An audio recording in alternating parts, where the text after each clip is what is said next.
વાવ વિધાનસભાની પેટા ચૂંટણી શરૂ છે। ગુલાબસિંહ રાજપૂત ઉમેદવાર છે કોંગ્રેસમાંથી। મારી સાથે કોંગ્રેસના નેતા ઠાકરસિંહભાઈ છે। ઠાકરસિંહભાઈ, મતદાન કરવા પહોંચ્યા, શું કહેશો? બસ અત્યારે મતદાન લોકશાહીનો મહાપર્વ છે। મતદાન કરી સૌથી વધુ મતદાન કરવું એ દરેકની લોકશાહીમાં ફરજ છે। ઠાકરસિંહભાઈની અગાઉ નારાજગી હતી, હવે પક્ષમાં જોરદાર કામ કરી રહ્યા હતા, કેટલો જીતનો વિશ્વાસ? 100% જીતનો વિશ્વાસ છે।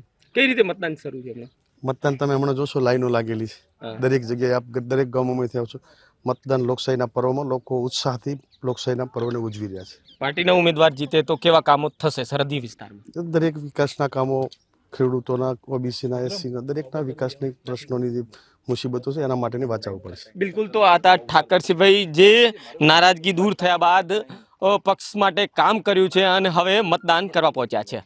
વસંત તિરગર, એબીપી અસ્મિતા, બનાસકાંઠા। વાવ વિધાનસભાની પેટા ચૂંટણી માટેનું મતદાન સવારે 7 વાગ્યાથી શરૂ થઈ ચૂક્યું છે અને અંદાજે 24% જેટલું મતદાન અત્યાર સુધીમાં થઈ ચૂક્યું છે અને ભાખરી ગામે ઈવીએમ ખોટકાતા એક જગ્યાએ મતદાનની પ્રક્રિયા થોડીવાર માટે અટકી ચૂકી હતી। બાકી દરેક મતદાન બૂથો ઉપર શાંતિપૂર્ણ માહોલમાં મતદાન ચાલી રહ્યું છે। ભાજપે સ્વરૂપજી ઠાકોરને ટિકિટ આપેલી છે, કોંગ્રેસે ગુલાબસિંહ રાજપૂતને ટિકિટ આપેલી છે, જ્યારે અપક્ષ ઉમેદવાર તરીકે ભાજપમાંથી બળવો કરીને માવજીભાઈ ચૂંટણીના જંગમાં ઉતરેલા છે।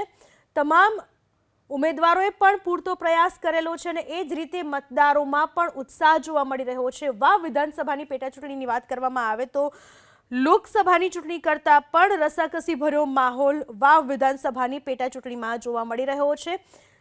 સમાજની દ્રષ્ટિએ વાત કરવામાં આવે, પક્ષની દ્રષ્ટિએ વાત કરવામાં આવે અને ઉમેદવારની દ્રષ્ટિએ 3 બાબતોને ખાસ ધ્યાનમાં લેવામાં આવી રહી છે વાવ વિધાનસભાની પેટા ચૂંટણીમાં।